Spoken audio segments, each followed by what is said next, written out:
रानी की कथा को लेकर के चलते हैं। शुरू हो रही है कथा तारा रानी, शुरू हो रही है कथा तारा रानी। सुन करके आए भक्तों अखियों में पानी, शुरू हो रही है कथा तारा रानी, शुरू हो रही है कथा तारा रानी। भक्तों, ईश्वर नाम के एक राजा थे जिनके कोई संतान नहीं थे, लेकिन मां वैष्णव के बहुत बड़े पुजारी थे। उन्होंने एक बार संत महंतों को पंडितों को बुलवा करके अपने घर पे महामाई का जगराता कराया। भक्तों, पूरी रात जगराता हुआ। सुबह को राजा ईश्वर ने प्रसाद वितरण किया। दोनों पति पत्नी जब शाम को सो गए तो अचानक उनके सपने में अष्टभुजी मैया वैष्णो देवी आती है और आकर के कहने लगी, राजन मैं तेरी भक्ति से बहुत खुश हूँ और कोई वरदान मांगना चाहते हो तो मांग सकते हो। आज राजा बड़े खुश हुए कि माँ तुमने हमें दर्शन दिया। राजा कहने लगे, माँ मेरे पास कोई संतान नहीं है, मैं तुम्हारे हाथ जोड़ करके प्रार्थना करता हूँ कि एक संतान अगर मेरे लिए बेटा या बेटी कोई मिल जाए तो बहुत अच्छी बात है। भक्तों, आज अष्टभुजी मैया ने वरदान दिया कि राजन तुम्हारे एक बेटी होगी जो संसार में नाम करेगी। मां ये वरदान देकर के चली गई।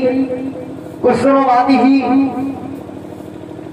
राजा की पत्नी के एक पुत्री ने जन्म ले लिया। जन्म लेने के बाद संत महंत पंडितों को फिर बुलवाया, उसका नामकरण हुआ। भक्तों, उसका नाम तारा रखा गया। तारा रखा गया। राजा ईश्वर के यहाँ पालन पोषण बड़े प्यार से होने लगा, लेकिन ईश्वर राजा को शिकार खेलने का शौक था। वो अचानक एक दिन अपने यहाँ से अपने मंत्रियों के साथ और शिकार खेलने के लिए निकल गई, लेकिन जंगल घना देख करके मंत्री को वो गाय नहीं दिखी और गाय जो थी भक्तों कपला गाय चुग रही थी, उसको धूल जंगलों में देख करके एक मंत्री ने और तीर मार दिया। तीर उसके जब तीर मार दिया तो उस तीर को खा करके वो गाय अपना दम तोड़ देती है। दम तोड़ देती है। आज राजा ईश्वर ने जब देखा कि इस मंत्री ने इस गाय को मार दिया तो ईश्वर बहुत नाराज हुए। नाराज होने के बाद मंत्री को अपने राज्य से निकाल दिया और कहा, रे आज के बाद तू मेरे राज्य में नहीं आएगा। राजा ने गौ प्राश्चित करने के लिए एक बहुत बड़ा भंडारा कराया, जिसके अंदर संत महंतों को बुलवाया और प्रसाद में खीर बनवाई। आज भक्तों, वो मंत्री राजा से बदला लेने के लिए एक मरे हुए सर्प की पागल लेकर के वहां आ जाता है।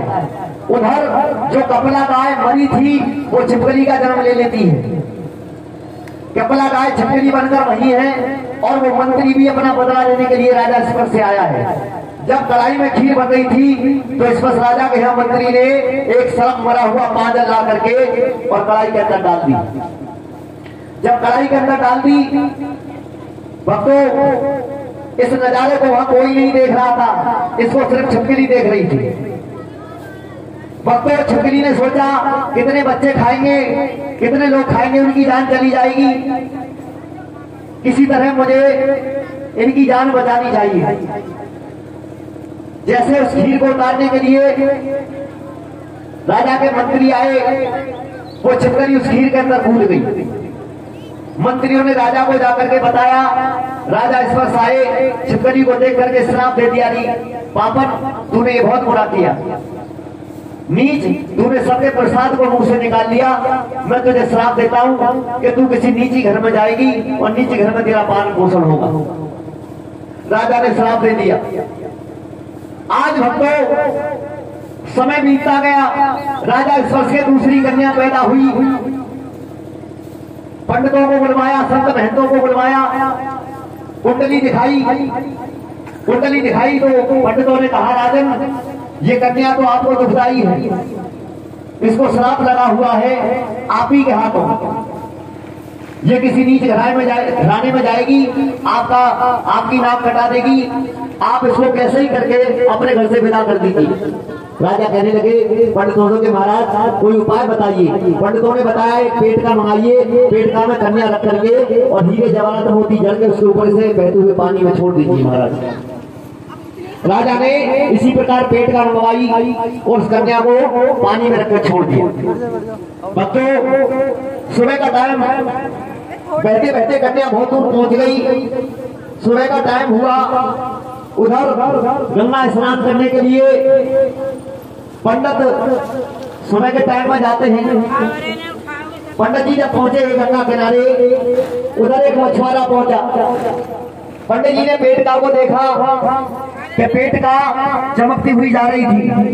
पंडित जी ने कहा कि मैं तो जा नहीं पाऊंगा इतनी भीतर, मुझे कोई बुला लेना चाहिए। तो पंडित जी ने गंगा किनारे चारों तरफ को देखा, चारों तरफ को देखा, कोई नजर नहीं आया। एक मछुआरा सुबह के टाइम में मछली मार रहा था। पंडित जी ने उसको बुलाया, अरे भाई इधर आ। मछुआरा आया, उसने कहा कि पंडित जी बोलिए क्या बात है। पंडित जी ने कहा, बेटा ये जो पेटका जा रही है, इसके ऊपर जो हीरे जवाहरात चमक रहे हैं, इन्हें मैं ले लूंगा, इसके अंदर जो भी कुछ होगा वो तू ले जाना, पर इस पेटका को निकाल के लिया। आज वो मछुआरा उस गंगा में कूद जाता है और कूदने के बाद भक्तों जब उसे निकाल करके लाया पेटका को, तो ऊपर का माल तो पंडित जी ने ले लिया, हीरे जवाहरात मोती। जब मछुआरे ने उस पेटका को खोला तो उसके अंदर एक सुंदर सी कन्या मुस्कुरा रही थी। लेकिन कर्म की लागत देखिए, जो मछुआरा उस पेटका को लाया उसके पास में कोई संतान नहीं थी। माँ भगवती की कृपा हुई, उसे संतान मिली, पंडित जी को माल मिल गया। पंडित जी अपना माल लेके सीधे अपने घर गए और मछुआरा उस कन्या को लेकर के अपने घर गया। जाकर के अपनी पत्नी की गोदी में डाल दिया।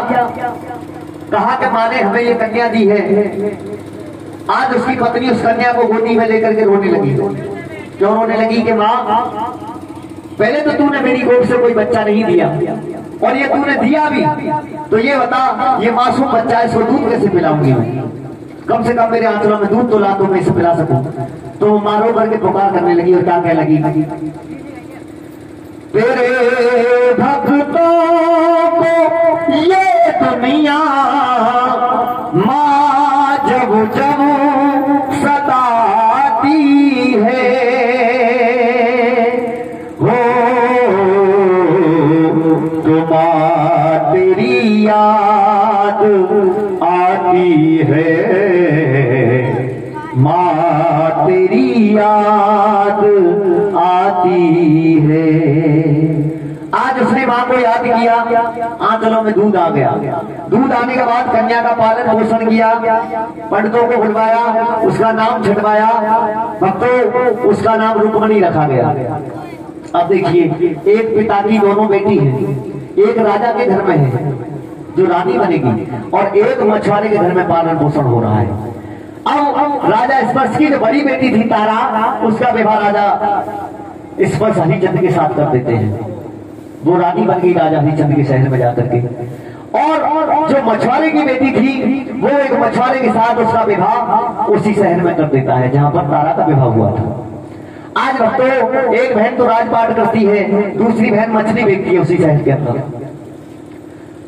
तारा रानी ने अपना बच्चा बीमार होने हो, आपने देखा होगा गांव में बच्चों की माता निकल आती है। माता जब निकल आती है तो लोग उपाय बता देते हैं। ऐसे ही बता दिया तो तारा को किसी ने बता दिया कि माँ का जगराता करा देना। तो आज तारा रानी ने अपने घर पर जगराता कराया है, जगराता हो रहा है, और रुक्मणी अपनी मछलियां बेच करके जा रही है शाम के टाइम में। लेकिन उसको उसकी भक्ति भाव सुनकर के रुक्मणी ने अपना टोकरा वहीं रख दिया और रात को जागरण में बैठ गई। सारी रात जागरण देखा तारा के यहाँ, जागरण देखा। भक्तों जब सुबह का टाइम हुआ, प्रसाद लेकर के तारा रानी आई। रुक्मणी ने प्रसाद लिया तो हाथ जोड़कर कहा कि बहन, मैं इस माता का गीत गुणगान सुनकर के बड़ी खुशी हूँ। ये गीत गुणगान और जागरण मैं अपने घर भी कराना चाहती हूँ, आप जरूर मेरे घर आओगे। लेकिन रानी को पता नहीं था ये कौन है। रानी ने कर्म की लागत हाँ कर दिया कि मैं तेरे घर जरूर आऊंगी। रुक्मणी प्रसाद लेकर के अपने घर पहुंची। उसके पति ने कहा कि इतनी लेट क्यों आई है, सारी रात तू कहां रही? रुक्मणी ने बताया महाराज ऐसे से बात है, मैं तारा रानी के यहाँ रात को जागरण देखने के लिए रुक गई और अब हमारे यहाँ जागरण होगा तो तारा रानी हमारे यहाँ जरूर आएगी। उसके पति को गुस्सा आया, कहने लगा मेरी घरवाली पागल हो गई है। अरे कहाँ वो राजा, हम नीच घराने में रहते हैं मछुआरे, हमारे घर वो रानी कैसे आएगी? लेकिन उसके पति को विश्वास नहीं हुआ। उधर रुक्मणी ने पूरी व्यवस्था करके जब जागरण के दल देने के लिए गई, तारा को दल दिए तो इस बात के लिए एक मंत्री सुन रहा था और उस मंत्री ने राजा से चुगली लगा दी कि राजन, आज तुम्हारी रानी मछुआरों की बस्ती में जाएगी, नीच बस्ती में। मेरे सामने उन्होंने दल लेकर के हाँ की है। राजा को बड़ा गुस्सा आया, आज मेरी पत्नी नीच घराने में जाएगी।